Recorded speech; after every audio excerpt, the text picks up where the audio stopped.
For many years, I've struggled with waking up early in the morning. I wished I could wake up by 5 a.m. or 6 a.m., but even 7 a.m. was usually a struggle for me. Everywhere I went, I read about the advantage of waking up early. But whenever I tried to wake up with an alarm, I felt like a half-dead soul, so much that I would be too weak to even make use of the time I want to have.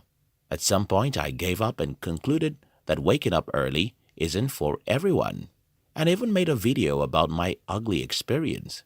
However, one day I decided to read about how I could sleep early, because for many years I've always been sleeping by 12 or 1 in the morning. After reading a few things about how I could be sleeping in the morning, I applied what I read and I started sleeping 2 to 3 hours earlier than before. Sleeping early for me means that I would have to sacrifice what I enjoyed at night or do them early in the evening. But since I've been willing to do that, the miracle happened. Without any force or alarm, I started waking up early in the morning. Then something occurred to me, and that is, to get something, you will almost always have to give up something.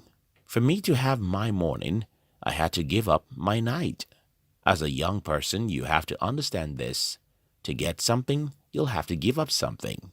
Most people in our world today don't understand this concept, and that's because it's not taught in school. Over a decade ago, I read something that goes like, if you want to achieve what you've never achieved before, you have to become who you've never become before. That quote changed my life, and I think it can change yours too. If you want to achieve what you've never achieved before, you have to become who you've never become before. Try what you've never tried before, pursue what you've never pursued before, and be the person you've never been before. 0 before 100. A few months ago, I was discussing with one of my friends when I told him about what I think about life with this analogy. Close your mind and imagine that everyone in the world is at a point 30. All the time, what most people do is to struggle to get to point 100 from where they are, while what the truly successful people do is to drop to point 0 before aiming for point 100. And what this means is that if you truly want to be greater than who you are today, you have to be lower first. Let me give you some practical examples. Let's say your dream is to be richer than you are today. Well, you might have to be poorer first. For example, you might have to discipline yourself to save money instead of spending it. You might have to discipline yourself to not buy a new phone when everyone is doing that. You might have to invest your money in things like books, even though they don't give you an instant return on your investment. All these activities will leave you with less money, so you'll be poorer. And that's what it takes. I hope you understand my analogy. But if you don't, then just don't forget this.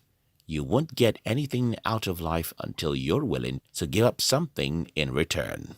You won't achieve great success until you're willing to make great sacrifices. You won't become rich and successful until you're willing to do what others won't do and be who they will not be. The secret pains. Everything I have been saying in this video is so simple that you'll expect everyone to understand it. And so you might think that I shouldn't call it a secret.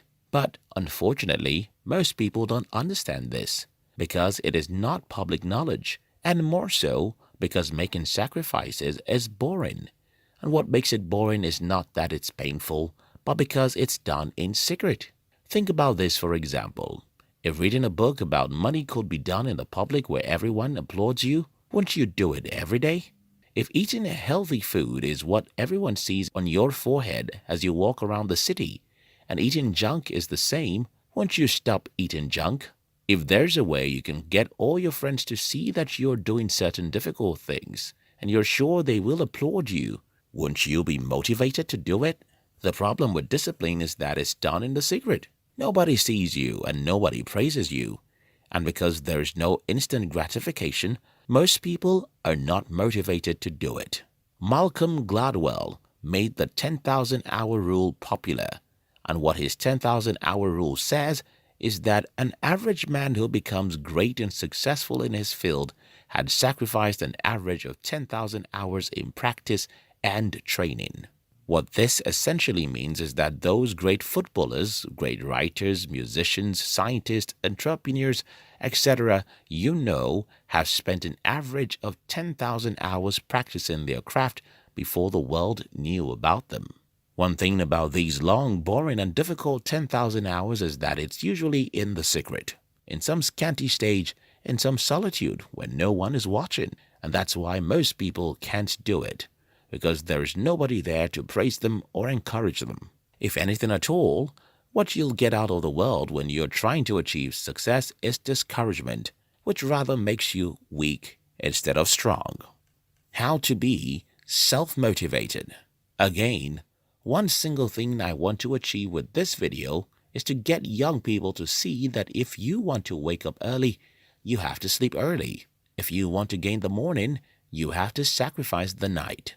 If you want to achieve anything in life, you have to give up something for it.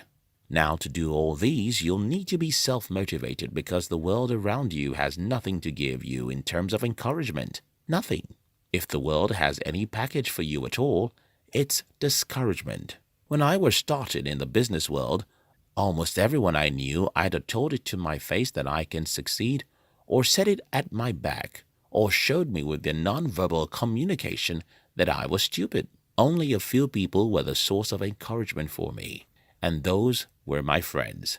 And that's why one of the things I recommend for anyone who wants to be self-motivated is to choose friends who are positive and dream big. If your friends are positive and ambitious, they will encourage you to make the required sacrifices. Another thing I recommend is books. You have to read books because there you'll find stories of ordinary people who have done some great things, and those stories will encourage you to dare life too. The third thing I did a lot when I was struggling is to close my eyes and imagine what my future would look like. For example, I could close my eyes at night and imagine a future where I wouldn't ever have to worry about money, and sometimes imagine myself among some of the most successful people in society. Since your brain doesn't know the difference between real and imagined experience, when you imagine a great future, your brain loves it. And when you wake up from such experience, your brain simply wants to get back there.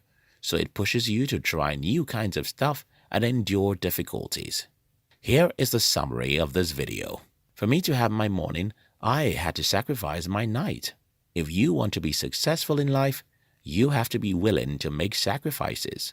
If you want to achieve what you've never achieved, you have to become who you've never become.